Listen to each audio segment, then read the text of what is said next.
Hello everyone, welcome back to the channel, and today I have the long-awaited Assassin's Creed Valhalla review.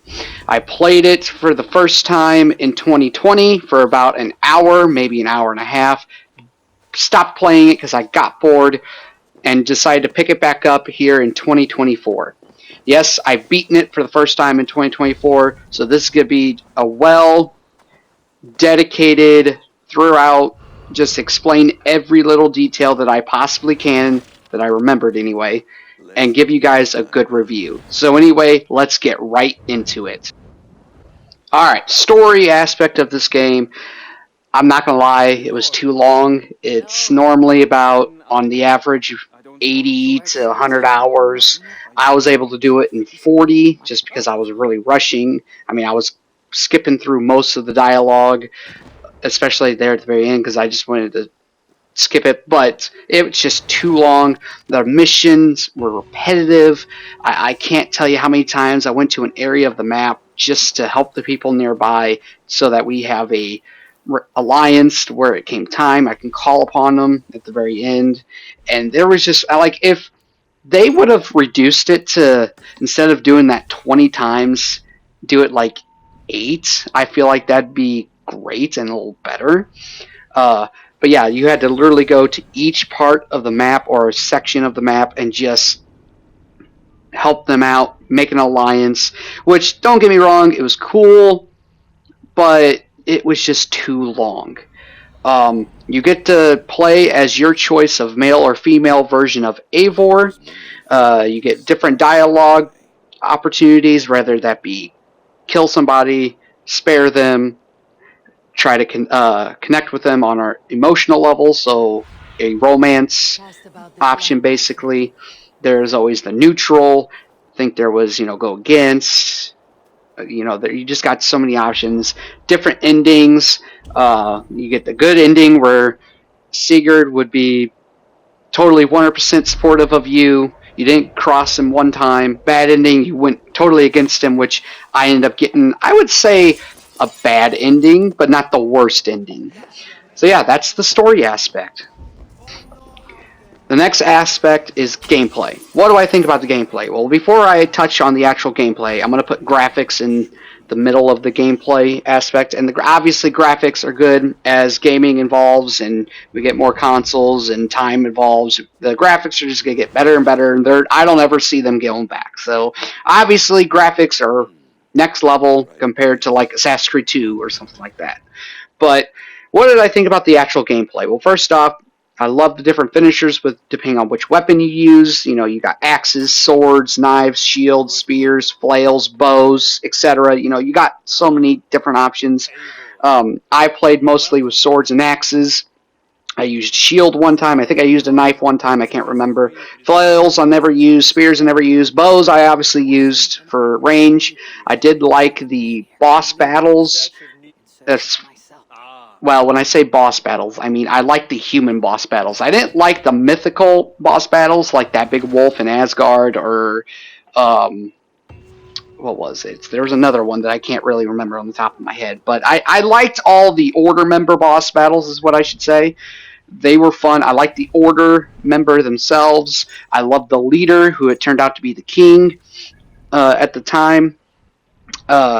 It was a very twist that I didn't see coming, but overall, the gameplay was really good. The boss battles were obviously next level, but like I said, there was just so much that they could have done.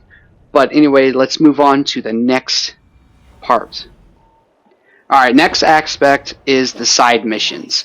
Now, believe it or not, this doesn't really have quote-unquote side objectives or side missions. But in the story, I feel like what they were doing is the side missions were part of the main story. So some people say, oh, there is no side missions in Valhalla. I disagree. There are side arcs, like the one that you meet Cassandra from, Odyssey. There was that arc. I thought that one was pretty good. Some of them are just go fest this, and there you go, which some of them are considered collectibles, but that's in the next aspect. But what did I think about the actual side missions? The ones that have to do with the story, I thought that was kind of lazy. I think they needed to, include actual side missions.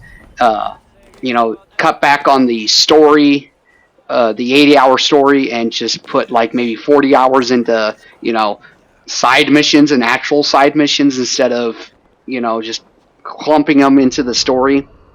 But I did like the actual side quests. Like there's the Asgard whole section, there's the Cassandra section. I think there's even another what I don't remember the actual name, but Asgard's enemies. If anybody watched Thor, there was Loki and his little people. I forget what they're called, but basically, I did like the side missions, at least some of them, but not the ones that they included in the story. So that's what I got to say about that. Let's move on to the collectibles.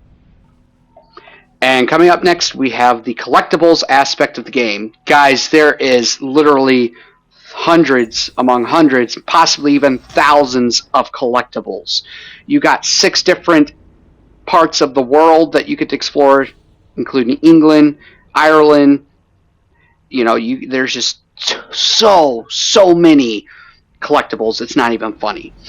I do like them, however, most of them are pretty easy. I don't think there's that many I don't like. Like, one of them that I really don't like is the rock stacking. Yes, that's right. Some people say that's the easiest. I say hell freaking no to that. Those are annoying. They're actually, some of them are pretty hard. But it's very time consuming too. Like, that's a waste of a side mission. Now, I wouldn't be mad if there was, 1, 2, maybe 3 to a handful of them, but there are literally tons of these around. I'm not joking. I hate them the most. But overall, the collectibles is where most of the hours come into. Like, if you're a completionist, like, just let alone the story's 80 to 100 hours.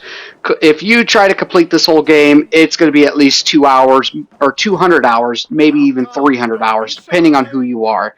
But this is out of control compared to the other games. But yeah, alright, that's it for the collectibles. Let's move on to the final aspect, and here we go. Alright, the last aspect of this review is my overall thoughts. What did I think about Assassin's Creed Valhalla? Well, as I stated in my Assassin's Creed ranking video, which if you guys have not seen it, I will link it at the end of this video, and I will put the link in the description, just in case you guys missed it.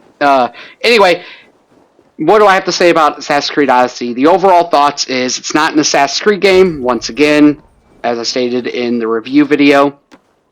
The story is not Assassin's Creed, but it is a fun game. Fun gameplay, fun world, even though a lot of people say the world doesn't work because it's England. Like, I disagree with that. I think England's fine. It is fun. It's just the story itself. Too long, too many side missions. When I say side missions, I mean collectibles. There's just way too many. It's just too much stuff. It's very overwhelming, but it's still fun. So I'm going to have to give Assassin's Creed Assassin's Creed Valhalla a 6.5 out of 10. And that's really all I have to say about it, but I'm going to end it off with this last comment. At least the Hidden Blade makes a return. Yes, I'm looking at you, Assassin's Creed Odyssey. I hope you all enjoyed. Thank you all for making it to this point of the video. Thank you all for watching. Thank you all for watching the whole thing. I appreciate every single one of you. If you've watched the whole thing, comment down below. America, like Sweet. Shout out to Sweet. Thank you, Sweet. Anyway, I hope you all enjoyed once again. The next review that I will do is Assassin's Creed Odyssey, so be on the lookout for that. If you haven't seen the ranking video, I'm going to pin it at the very end of this video. Or not pin it. I'm going to have it linked, and I'm also going to have the link in the description down below. So anyway, drop a like if you enjoyed this. Thank you all for watching once again, and I will catch you all in the next one. Bye-bye.